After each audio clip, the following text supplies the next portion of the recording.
This is Balance of Power on Bloomberg Television and Radio. I'm David Westin. Well, we thought that we knew what the midterm elections come November were going to be about in the United States of America. But then the Supreme Court came along and issued a couple of quite controversial opinions, one involving the Second Amendment and guns, the other, of course, involving abortion. And the question now is, what is that doing to the populace? Might it change things in terms of going into those midterm elections? For some answers, we turn now to famed pollster and political strategist Frank Luntz. He's CEO of FIL Inc. Frank, great to have you back with us. So give us your take about how do you think the American people are likely to respond to these two controversial decisions from the Supreme Court?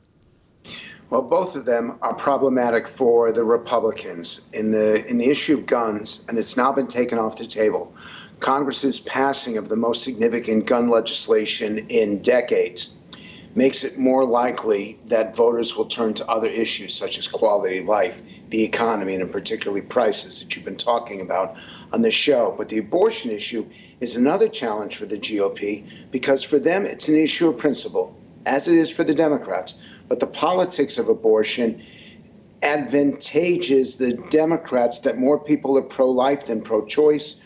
More people would have rather the Supreme Court not have done what it did 2 weeks ago.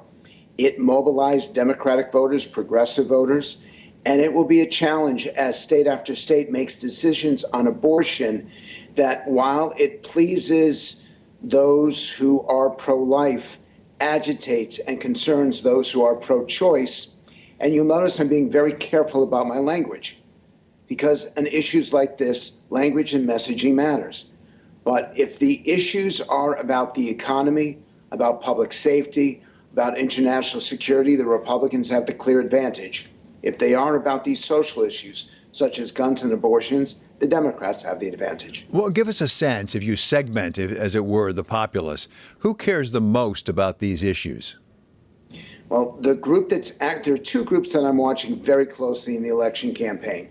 The first are middle-aged, ages 30 to 49, white women in the suburbs who have been voting Democrat since Donald Trump was the Republican nominee, and they were beginning to shift towards the Republicans because they are economic voters. But they saw this abortion decision. They did not like it, and I've seen that shift towards the Republicans end, and it's actually started to move back towards the Democrats, and they are a significant voter bloc. The other group that I'm watching are Hispanics and Latinos, and there's been a dramatic schism between the black and the brown communities in this country.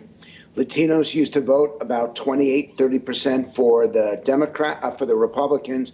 Now we're looking at a vote of in the low 40s, and all you have to do is look at that Texas congressional race that took place 3 weeks ago to see the impact of the brown community. And frankly, if they move, that could be worth as many as 12 seats in the House and 2 seats in the Senate. Frank, you've spent a distinguished career, I must say, focusing not just on what is said, but how it is said, because words and phrases really matter when it comes to politics and much of the rest of life. Is there a danger of the Democrats overplaying their hand depending on how they put the issue on guns or abortion, and similarly for the Republicans? There is for the Democrats. The challenge for them is to focus on the policy without seeking to appear to be making political gain. And the phrase I've always used is the Democrats never miss an opportunity to miss an opportunity.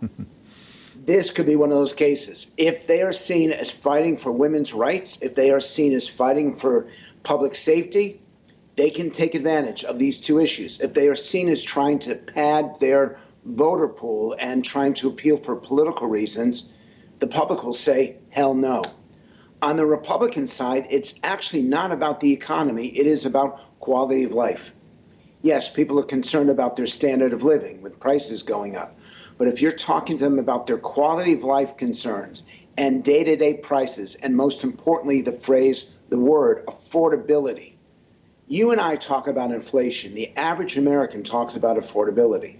If the Republicans appeal to voters using day-to-day language like that, they're in a position to score some significant gains come November. And Frank, what about the standard bearers for the two parties at this point? I mean, you have President Biden, obviously, but he, I think it's fair to say, is struggling. Certainly, if you look at the approval ratings, he's struggling.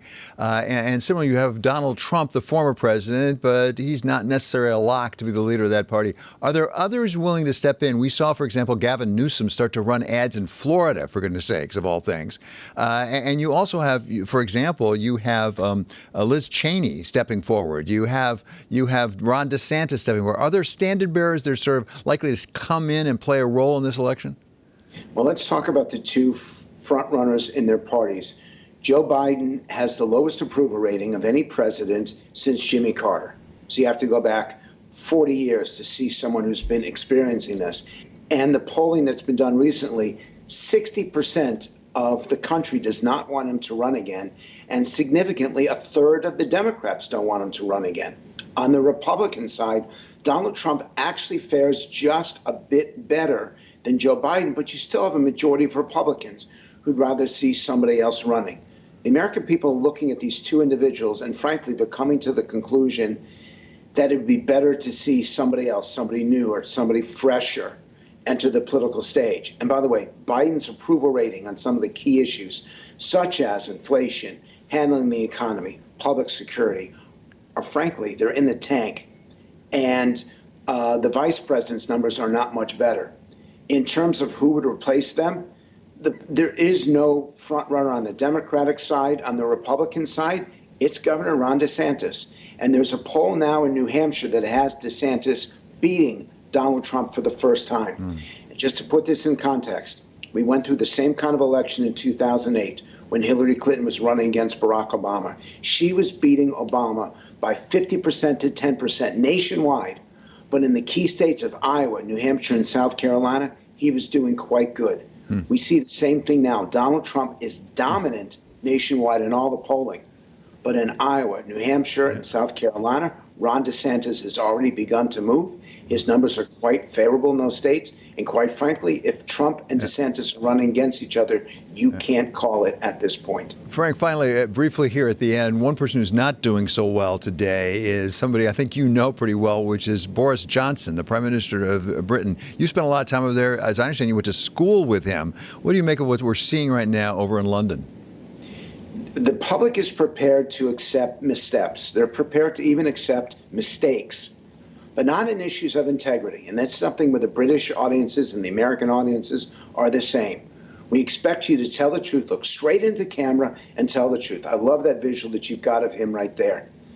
The British public has said is starting to say enough is enough. And even in his own party, people are turning against him.